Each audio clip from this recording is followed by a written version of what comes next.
21st century IAS academy subject experts professor Ganesh గారు sociology department, అలాగే doctor Srihari గారు geography department, అదేవిధంగా doctor Bhavani Shankar Telugu literature department. So వీళ్ళని అడిగి అసలు ఆయా ఆప్షనల్స్ ఎందుకు తీసుకోవాలి, దానికి ఎలా ప్రిపేర్ అవ్వాలి, ఇలాంటి విషయాలు డిస్కస్ చేద్దాం. 21st సెంచరీలో జూన్ 30వ తారీఖున జూన్ 30 నుంచి 1 వీక్ పాటు ఆప్షనల్ సింపోజియం ఫెస్టివల్ ఉంటుంది. ఈ ఫెస్టివల్లో భాగంగా ప్రతిరోజు ఒక ఆప్షనల్ సబ్జెక్ట్ మీద అవగాహన కార్యక్రమం ఉంటుంది. Remember the date, June 30 morning 9 o'clock నుంచి 11 o'clock వరకు ప్రతిరోజు ఒక సబ్జెక్టు మీద ఈ అవగాహన కార్యక్రమాలు సింపోజియం ఫెస్టివల్ పేరుతో నిర్వహిస్తున్నాం. సో ముందుగా అసలు ఒక ఆప్షనల్ ఎందుకు తీసుకోవాలి అనే అంశం గురించి అడుగుతాం. ఫస్ట్ ప్రొఫెసర్ గణేష్ గారిని అడిగి సోషియాలజీ ఆప్షనల్ వల్ల వచ్చేటటువంటి ఒక 5 అడ్వాంటేజెస్ తెలుసుకుందాం. సార్, సోషియాలజీ ఆప్షనల్ తీసుకుంటే ఈ మధ్యకాలంలో బాగా టాప్ లీడింగ్లో ఉన్నటువంటి ఆప్షనల్స్ సోషియాలజీ, ఆంథ్రోపాలజీ, అదేవిధంగా పొలిటికల్ సైన్స్, ఈ ఆప్షనల్స్ బాగా ట్రెండింగ్లో ఉన్నాయి. సో ఈ సోషియాలజీకి ఉన్నటువంటి ఏమైనా 5 advantages? First of all, sociology అనేటటువంటిది ఏ అకాడమిక్ బ్యాక్గ్రౌండ్ ఉన్నటువంటి స్టూడెంట్ అయినా కూడా అర్థం చేసుకునేటటువంటి సబ్జెక్ట్. అంటే సోషియాలజీ అనేటటువంటిది ఈ సమాజానికి సంబంధించినటువంటి ఒక శాస్త్రీయమైనటువంటి విశ్లేషణను అందించేటటువంటి శాస్త్రం. So therefore a student with any kind of academic background can easily understand sociology, number 1. రెండవది ఏమిటి అంటే,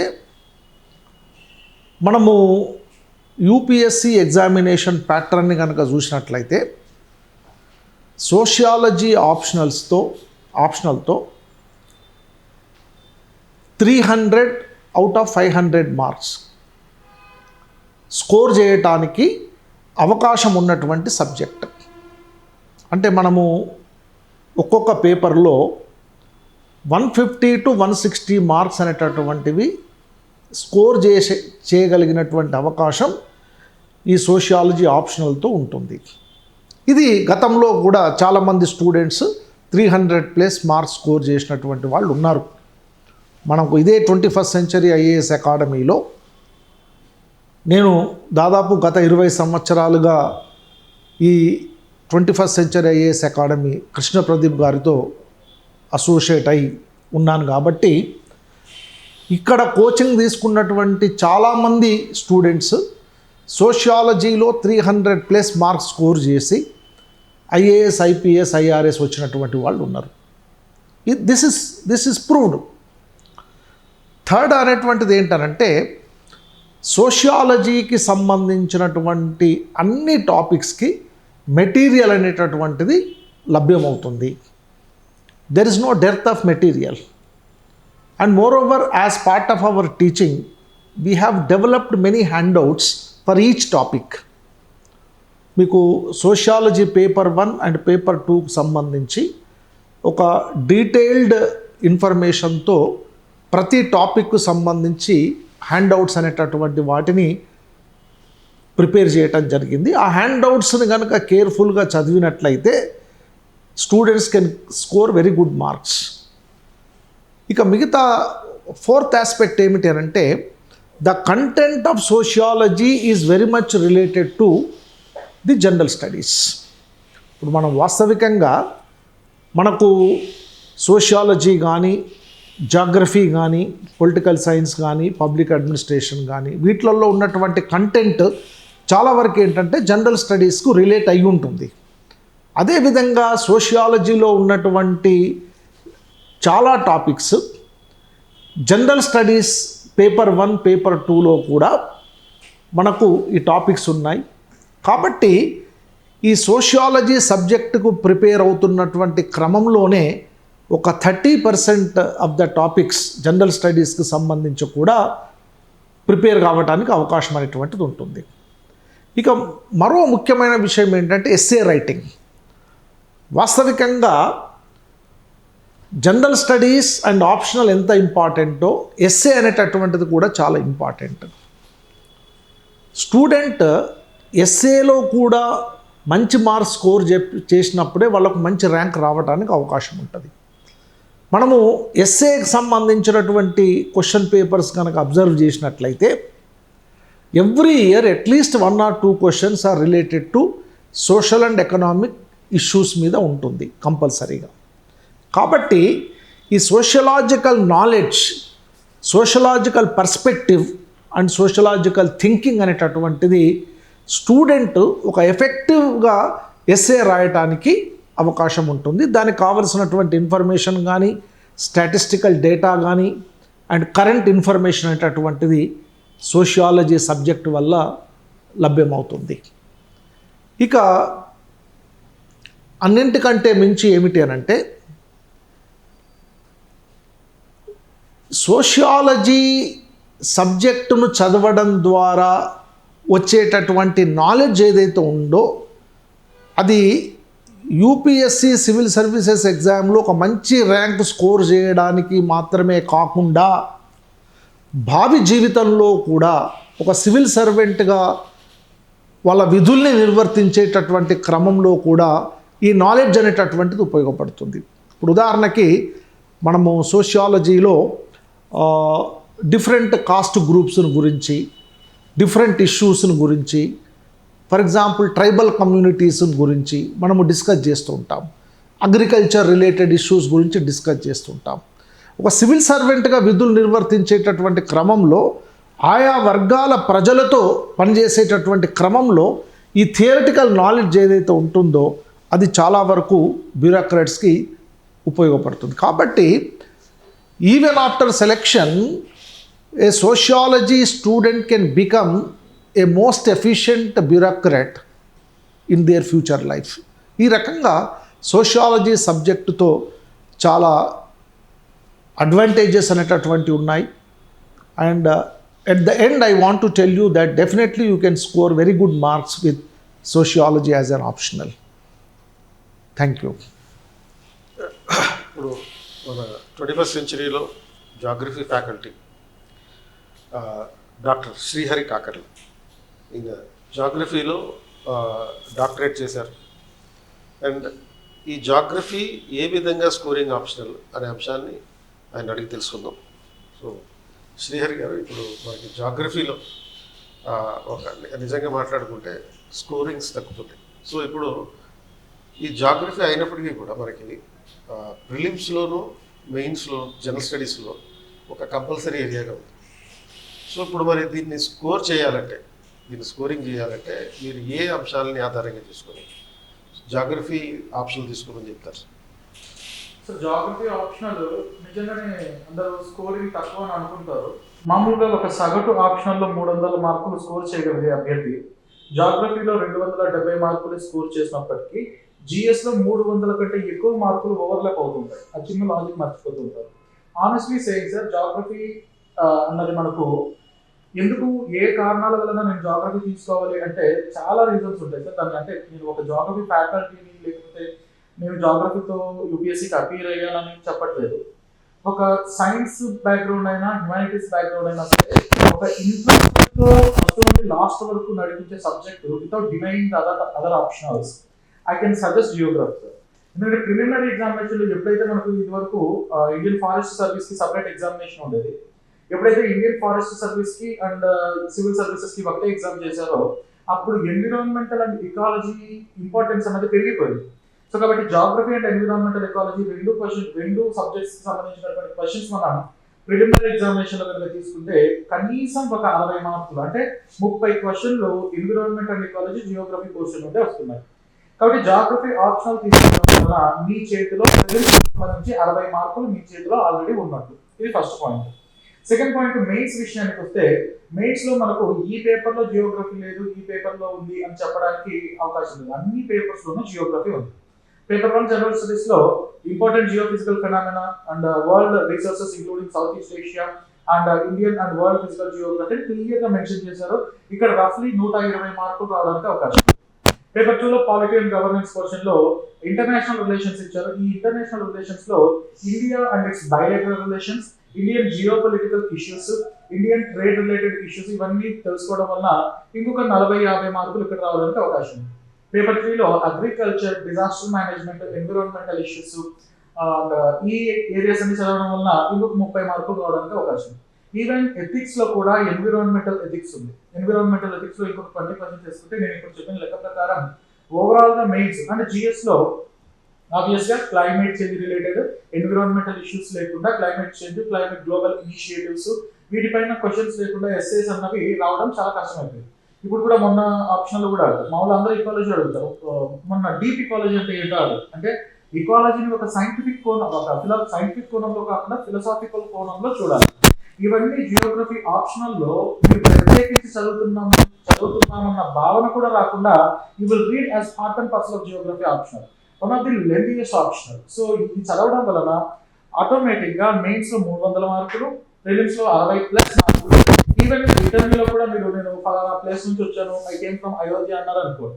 what is the significance of Ayodhya, which tributary of Ghaghra Sarayu passing to Ayodhya, ఈ క్వశ్చన్ లేకుండా మనం క్వశ్చన్స్ ఎక్స్పెక్ట్ చేయలేదు. సో కాబట్టి ఎన్విరాన్మెంట్ కి సంబంధించినటువంటి క్వశ్చన్స్ ఇంటర్వ్యూలో కూడా మనకు దీనికి ఇంపార్టెన్స్. అందుకని జియోగ్రఫీ ఆప్షనల్ తీసుకోవాలి. అది మాత్రమే కాదు, జియోగ్రఫీ ఆప్షనల్ లో క్వశ్చన్స్ అనేవి కూడా చాలా స్టాటిక్ అయిపోయినాయి. ఆనెస్ట్ గా చెప్పాలి అంటే 150 క్వశ్చన్స్ ని పిక్ చేసుకొని వాటినే ఆన్సర్ రైటింగ్ ప్రాక్టీస్ చేసినా దాంట్లో అట్లీస్ట్ ఒక 60-70% యాక్యురసీతో క్వశ్చన్స్ రావడానికి అవకాశం ఉంది. మూడో అంశము ఈ మ్యాప్ పాయింటింగ్ అండ్ కార్టోగ్రఫీ. ఏదైతే మనం మిగతా సబ్జెక్ట్స్ ని ఇప్పుడు ఏదైనా నేను ఈ ఆప్షనల్ అని చెప్తే డిస్క్రిమినేషన్ అవుతుంది కాబట్టి నేను చెప్పట్లేదు. ఏదైనా ఒక ఆప్షన్ ని మీరు కేవలం ఇమాజిన్ చేయగలరు, కానీ జాగ్రఫీని మీరు డే టు డేలో చూడగలుగుతారు. వర్షం పడుతుంది, క్యూములోనింబస్ క్లౌడ్స్ అంటే మీరు చూస్తారు, దాంట్లో నుండి వచ్చే గర్జరాన్స్ తీరం అని ఒకటి ఉంటుంది, దాని నుంచి డ్రాప్స్ ఎలా ఫామ్ అవుతున్నాయని మీరు ప్రత్యేకంగా చూస్తారు. అందుకని జాగ్రఫీ చదివిన వాళ్ళు అంటే జాగ్రఫీ బాగా అర్థం చేసుకున్న వాళ్ళు మనతో పాటు అంటే మనందరం టూర్కి ఎక్కడైనా పోయామనుకోండి, ఊటీకి, అందరూ ఊటీని ఎంజాయ్ చేస్తుంటే వీళ్ళు ఊటీలో ఉన్న క్లైమేట్ గురించి ఆలోచించడం మొదలవుతుంది. ఎందుకంటే అది మన చుట్టూ ఉంటుంది, ఎక్స్పీరియన్స్ అవుతూ ఉంటాం. ఇంట్రెస్టింగ్ సబ్జెక్ట్ కాబట్టి ఇది మిమ్మల్ని ఎక్కడ వదిలిపెట్టదు. మీరు వదిలిపెట్టిన ఇది మిమ్మల్ని డ్రాగ్ చేసి తీసుకెళ్తుంది. కాబట్టి అందుకోసం జాగ్రఫీని తీసుకోవచ్చు. మూడవ అంశం కూడా అడిక్వేట్ రిసోర్సెస్ ఉన్నాయి. అంటే ఒక పక్క బ్రాకెటెడ్ సిలబస్ ఉంటుంది అండ్ ఎక్కడో వేరుగా క్వశ్చన్స్ రావడం కానీ ఇలాంటివి ఏమి ఉండవు, చాలా క్లియర్ కట్ గా ఉంటుంది. అండ్ ఒక టెక్నికాలిటీ ఉండడం వలన science students, non science background students అంటే ఈ టెక్నికాలిటీ ఎలాంటి టెక్నికాలిటీ అంటే థియరీస్, లాస్, ఈక్వేషన్స్ కాకుండా అంటే ఫిజిక్స్, కెమిస్ట్రీ లాంటివి తీసుకుంటే అలా కాకుండా మనం చూస్తున్నటువంటి ప్రాక్టికల్ సందర్భాలు కనిపిస్తూ ఉంటాయి. దీంతో అభ్యర్థికి చాలా ఈజీగా అది నొప్పుతుంది, బ్రెయిన్కి అన్నది చాలా ఈజీగా వెళ్ళిపోతుంది. రీసోర్సెస్ అంటారా, చాలా స్పష్టమైనటువంటి రీసోర్సెస్ ఉన్నాయి. సో ఈ అన్ని కారణాల చేత మార్క్స్ ఒకటి, సైంటిఫిక్ సబ్జెక్ట్ కావడం ఒకటి, ఇంట్రెస్టింగ్ సబ్జెక్ట్ కావడం ఒకటి, అండ్ రీసోర్సెస్ అవైలబిలిటీగా ఉండడం, క్వశ్చన్స్ స్టాటిక్ అయిపోవడం జాగ్రఫీ తీసుకోవడానికి అత్యంత viable factor. That is the reason why ఇప్పటికి కూడా ఎన్ని ఆప్షన్స్ వచ్చినా పోయినా జాగ్రఫీ మాత్రం టాప్ 3లో నిలబడి ఉంటుంది. ఒకసారి ఒక సంవత్సరం ఫస్ట్ లో ఉంటే ఒక సంవత్సరం సెకండ్ లో, థర్డ్ లోనే ఉంటుంది. ఏమైనా సరే ఈ ఫస్ట్ 3 మోస్ట్ ప్రిఫర్డ్ ఆప్షన్స్ లో జాగ్రఫీ నిలబడుతూ ఉంటుంది. కొన్ని సబ్జెక్ట్స్ వస్తాయి పోతాయి అంటే ఒక ఫ్లో ఉంటుంది. I'm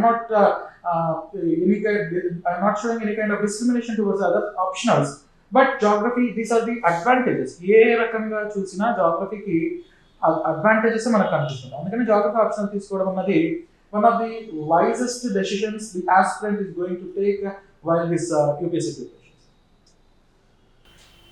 సో మన తెలుగు రాష్ట్రాలకి గర్వకారణమైనటువంటి గోపాలకృష్ణ రోణంకి తెలుగు మీడియంలో సివిల్ సర్వీస్ రాసి ఆల్ ఇండియా 3వ ర్యాంకు సాధించడం జరిగింది. అదేవిధంగా అతని ఆప్షనల్ వచ్చి తెలుగు లిటరేచర్. సో మరి ఈ తెలుగు లిటరేచర్ వలన ఎందుకు తీసుకోవాలి, తెలుగు లిటరేచర్లో స్కోరింగ్ ఎలా ఉంటుంది, తెలుగు లిటరేచర్ ఆప్షనల్ని ఎందుకు సెలెక్ట్ చేసుకోవాలి, ఇటువంటి అంశాలను మనం డాక్టర్ భవానీ శంకర్ని అడిగి తెలుసుకున్నాం. డాక్టర్ భవానీ శంకర్ తెలుగు లిటరేచర్లో పిహెచ్డి చేశారు. సో ఆయన 21st సెంచరీలో తెలుగు లిటరేచర్ క్లాసెస్ తీసుకుంటారు. సో భవానీ శంకర్ గారు, ఇప్పుడు తెలుగు లిటరేచర్ ఈ మధ్యకాలంలో సెలెక్షన్స్ రాలేదు అని అంటున్నారు చాలామంది. అయితే వాస్తవానికి అయితే ఇప్పుడు 2023 రిజల్ట్స్లో మంచి రిజల్ట్స్ వచ్చినాయి తెలుగు లిటరేచర్ తోటి. సో కాబట్టి అసలు తెలుగు లిటరేచర్ ఆప్షనల్ని ఎందుకు తీసుకోవాలి, ఆ తెలుగు లిటరేచర్లో ఎక్కువ స్కోర్ ఎలా చేయాలి, ఏదైనా ఒక 5 పాయింట్స్లో చెప్పండి. సార్ తెలుగు లిటరేచర్ ఆప్షనల్ ఎందుకు తీసుకోవాలన్నప్పుడు దానికి ప్యూర్ బేసిస్ ఏంటంటే తెలుగు సాహిత్యం మీద కొంత మక్కువ, అభిరుచి, ఆసక్తి ఉంటే బాగుంటుంది సార్ ఎప్పుడైనా సరే. రెండవ విషయం వచ్చేసరికి తెలుగు లిటరేచర్లో మీరు అడిగింది స్కోర్స్ ఎలా సాధించారు. జనరల్గా ఏ లిటరేచర్ సబ్జెక్ట్ అయినా ఇందులో డైనమిక్ కంపోనెంట్ ఏముండదు, చాలా స్టాటిక్ ఉంటుంది, ఫిక్స్డ్గా ఉంటుంది. సో దానివల్ల దానికి రిఫరెన్స్ బుక్స్ కూడా ఎప్పుడు స్టాండర్డ్గా ఉంటాయి. క్వశ్చన్స్ కూడా రిపీటెడ్గా అవే ఎక్కువసార్లు వస్తుంటాయి, ప్రీవియస్ ఇయర్ క్వశ్చన్స్. సో దానివల్ల కూడా ఎక్కువ అడ్వాంటేజ్ ఉంటుంది. చదవడానికి సిలబస్ లిమిటేషన్ ఉంటుంది అండ్ స్టాటిక్గా ఉంటుంది, అప్డేషన్ తక్కువ ఉంటుంది. ఇదొకటి, అంటే ఆసక్తి, అభిరుచి ఉండడం. రెండవది సిలబస్ చాలా లిమిటెడ్గా ఉండడం, కన్ఫైన్ అయి ఉండడం, సిలబస్కి సంబంధించినటువంటి స్టాండర్డ్ రిఫరెన్స్ బుక్స్ ఎప్పుడు మారకపోవడం, అండ్ డైనమిక్గా ఉండడం. ఇవి ఎక్కువగా అడ్వాంటేజెస్ అవుతాయి. సరే, అయితే ఇక్కడ తెలుగు లిటరేచర్ అని ఆప్షనల్ పరంగా నా ఓరియంటేషన్ ఎలా ఉంటుంది అనేది మాత్రం చెప్పగలుగుతాను. ఎందుకంటే ఎప్పుడు నేను తీసుకున్నా కూడా సిలబస్కి సంబంధించినటువంటి ఒక కంప్లీట్ మెటీరియల్ అనేది ఒకటి మనం హ్యాండ్ అవుట్ ప్రిపేర్ చేస్తాము మొదట. రెండవది ప్రీవియస్ ఇయర్ క్వశ్చన్స్ ఎన్ని వచ్చాయని డెఫినెట్గా ఉంటాయి, దానికి సంబంధించినటువంటి model answers. And every day 1 it self మనం ఆన్సర్ రైటింగ్ ప్రాక్టీస్ స్టార్ట్ చేయిస్తాము. ఇక్కడ తెలుగు లిటరేచర్ ఆప్షనల్ వల్ల ఉండే ఇంకొకటి, సైకలాజికల్గా మనిషి ఎలా ఎవాల్వ్ అవుతారనేది కూడా ఇంపార్టెంట్. ఎందుకంటే తెలుగు సాహిత్యం నా మీద ఎంత ఇంపాక్ట్ చూపించిందో, న్యాచురల్ నన్నే కాదు, ఎక్కువ మందిని, సాహిత్యం విద్యార్థుల్ని సామాజిక స్పృహతో పాటు ఒక మానసికపరమైనటువంటి సామాజిక పరిణామ క్రమాన్ని అర్థం చేసుకోవడానికి ఉపయోగపడుతుంది. అంటే జనరల్గా మనం హిస్టరీ, జియోగ్రఫీ, పాలిటీ, ఎకానమీ వీటన్నిటిలో ఎకనమిక్ హిస్టరీ ఎవాల్యూషన్ ఎలా ఉందో తెలుస్తుంది. వాటి పరిణామక్రమం, ఆర్థిక పరిణామక్రమం, సామాజిక పరిణామక్రమం, ఒక రాజకీయ పరిణామక్రమం అర్థం చేసుకుంటాం. కానీ సమాజంలో వస్తున్నటువంటి సాంస్కృతిక, మానసిక పరిణామ క్రమాన్ని అర్థం చేసుకోవడానికి సాహిత్యం బాసటగా నిలుస్తుంది ఎప్పుడైనా. అలా ఈ రకంగా ఆలోచించగలిగినప్పుడు తెలుగు సాహిత్యానికి సరైనటువంటి ఆ సైకలాజికల్ ఎవల్యూషన్ అర్థం చేసుకునేటట్టుగానే క్వశ్చన్స్ కూడా ఉంటాయి. ఎందుకంటే మనకి రెండో పేపర్లో వచ్చేసరికి ఖచ్చితంగా వ్యాఖ్యానాలు రాయాలన్నప్పుడు మనోవిశ్లేషణాత్మక సిద్ధాంతం గురించి అడగడం, అలానే దాని ప్రధానంగా అలంకారిక శాస్త్రానికి సంబంధించినటువంటి విమర్శ దృక్పథాలు ఎక్కువ వస్తుంటాయి. అంటే ఇందులో ఏముంటుందంటే మనిషికి సంబంధించినటువంటి అలంకారిక శాస్త్రంలో భావోద్వేగాలు, అంటే రస సిద్ధాంతానికి సంబంధించినటువంటి శృంగార, హాస్య, కర్ణ, రౌద్ర, వీర, బీభత్స, భయానక, అద్భుత, శాంతరసాలని ఈ రస సిద్ధాంతాన్ని అనువర్తించడము. దాంతోపాటు ఈ మనిషి మనసులో, మనస్తత్వంలో, ఆలోచనలో ఉన్నటువంటి, అప్పుడు ప్రతిధ్వనిస్తున్నటువంటి భావనలు ఏంటి, ఆ భావనల్ని ఎలా మనం స్పష్టంగా ప్రతిఫలింపచేయాలి మన సమాధానాలలో అనే విషయం కూడా అక్కడ ఉంటుంది. సో అలా సూక్ష్మమైనటువంటి పరిశీలన, సునిశిత దృష్టి అనేది తెలుగు సాహిత్య విద్యార్థులకు ఏర్పడడానికి అవకాశం ఉంటుంది. ఆ వ్యాఖ్యానాలు రాయడంలో ఈ అలంకారిక శాస్త్రం కానీ, మనోవిశ్లేషణ సిద్ధాంతానికి సంబంధించినవి మాత్రమే కాకుండా సహజంగా కొన్ని ప్రశ్నలు, అంటే ఇప్పుడు శకుంతలోపాఖ్యానంలో శకుంతల ఎదుర్కొన్నటువంటి సమస్యల ఆధారంగా నేటి సమాజానికి అన్వయించి విశ్లేషించడాన్ని అడుగుతుంటారు. నేటి సమాజంలో స్త్రీకి ఇది అన్వయించవచ్చా అని, ఇలాంటివి. ఇలా అడిగినప్పుడు కూడా మనలో ఒక సామాజిక స్పృహతో కూడినటువంటి ఓ సోషియాలజిస్ట్ ఎలా అయితే ఆలోచిస్తారో అది ఆలోచిస్తూ, దాంతోపాటు ఇతిహాస కోణంలో కూడా మనం ఆలోచించాల్సి వస్తుంది. మానవ కోణంలో ఆలోచించాలి, సామాజిక కోణంలో ఆలోచిస్తూ ఇతిహాస కోణంలో ఆలోచించాలి. అంటే మనస్తత్వము, సమాజము, ఐతిహ్యము వీటి మిళితంగా మనం సమాధానాలు రాయాల్సినప్పుడు మనలో సంపూర్ణమైన వ్యక్తిత్వ నిర్మాణానికి కూడా దోహదపడుతుంది. ఇది తెలుగు సాహిత్యం వల్ల ఏర్పడేటువంటి కొన్ని అవకాశాలు. అది కేవలం అభిరుచి ఉంటే చాలా ఉపయోగపడుతుంది. ఎప్పుడైనా సరే ఏ ఆప్షనల్ ఎంచుకోవాలన్నా వ్యక్తికి ప్రయోజనాలు ఎలా ఉండాలి, అభిరుచి, ఆసక్తి మొదటగా ఉంటుంది. అభిరుచి, ఆసక్తి ఉంటే సరిపోదు, మెటీరియల్ అవైలబిలిటీ ఉండాలి, అండ్ ప్రాపర్గా ఒక ఫ్యాకల్టీ, మెంటరో సపోర్ట్ ఉండాలి. రెండోది ఎవరైనా సీనియర్స్ కానీ అలా, అండ్ స్టాండర్డ్ ఏవైనా మెంటర్షిప్ టెస్ట్ సిరీస్ కానీ ఏదైనా ప్రొవైడ్ చేయగలిగేటువంటి ఒక ఎకో సిస్టమ్ అనేది ఉండాలి. పీర్ గ్రూప్ అనేది ఉండగలిగితే కొంతమంది అవైలబిలిటీ ఉంటాయి. అంటే బేసిక్గా ఇటువంటి అవకాశము సోషియాలజీ, పిఎస్ఆర్, ఆంథ్రోపాలజీ, ఇటు హిస్టరీ, జియోగ్రఫీ కానీ ఇలా తెలుగు లిటరేచర్ లాంటి వాటికి కానీ ఇటువంటి అవకాశం ఉంటుంది. పీర్ గ్రూప్ ఉంటుంది, స్టాండర్డ్ రిఫరెన్స్ మెటీరియల్ ఉంటుంది, ఫ్యాకల్టీస్ అవైలబిలిటీ ఉంటుంది, మెంటర్స్ ఉంటారు, ప్రాపర్గా కంటెంట్ అంటే సిరీస్ దొరకడానికి అవకాశం ఉన్నటువంటి పాపులర్ ఆప్షన్స్ ఉంటాయి. అది మెకానికల్ ఇంజనీరింగ్, ఫిజిక్స్, కెమిస్ట్రీ తీసుకుంటే అది ప్రాక్టికల్గా కష్టం అవుతుంది. విద్యార్థి సెల్ఫ్గా ఫైట్ చేయాలి. పీర్ సపోర్ట్ కానీ మెంటర్ సపోర్ట్ ఫ్యాకల్టీ సపోర్ట్ దొరకడం కష్టం అవుతుంది. ఇది నా అభిప్రాయంలో తెలుగు సాహిత్యం నా ఓరియంటేషన్ ఎలా ఉంటుంది అండ్ తీసుకోవడం వల్ల వచ్చే ప్రయోజనాలు ఏంటి అనేది మనం చెప్పచ్చు. సో మరొకసారి చెప్తున్నాను, అనౌన్స్ చేస్తున్నాం. యూపీఎస్సి 2025కి సంబంధించినటువంటి ఆప్షనల్ సింపోజియం ఫెస్టివల్ ఈ జూన్ 30th నుంచి ఒక 1 వీక్ పాటు ఉంటుంది. ప్రతిరోజు మార్నింగ్ 9 o'clock నుంచి 11 o'clock వరకు ఈ ఆప్షనల్ సెలెక్షన్ స్ట్రాటజీ మీద ఒక రోజుకు ఒక సబ్జెక్ట్ తోటి ఒక అవగాహన కార్యక్రమం ఉంటుంది. సో దీంట్లో భాగంగా public administration, political science, sociology, geography, Telugu literature, అలాగే మ్యాథ్స్, ఇలాంటి ఆప్షనల్స్ అన్నిటి మీద అసలు ఎందుకు తీసుకోవాలి, వాటిలో ఆ ఆప్షనల్కి జనరల్ స్టడీస్కి ఉన్న కంపాటబిలిటీ ఎలా ఉంటుంది, అవి ఎంతవరకు స్కోరింగ్ ఉంటాయి, ఎలాంటి పుస్తకాలు చదవాలి, ఆ సిలబస్ ఎలా ఉంటుంది, ప్రీవియస్ ఇయర్ క్వశ్చన్స్ ఏ విధంగా వస్తున్నాయి, ఇలాంటి అంశాలన్నింటినీ మన సబ్జెక్ట్ ఎక్స్పర్ట్స్ అనలైజ్ చేస్తారు. So do remember the date, June 30th, 2024 నుంచి ప్రతిరోజు 9 to 11 ఒక ఆప్షనల్ సబ్జెక్ట్ మీద అవగాహన కార్యక్రమం, ఆప్షనల్ సింపోజియం ఫెస్టివల్.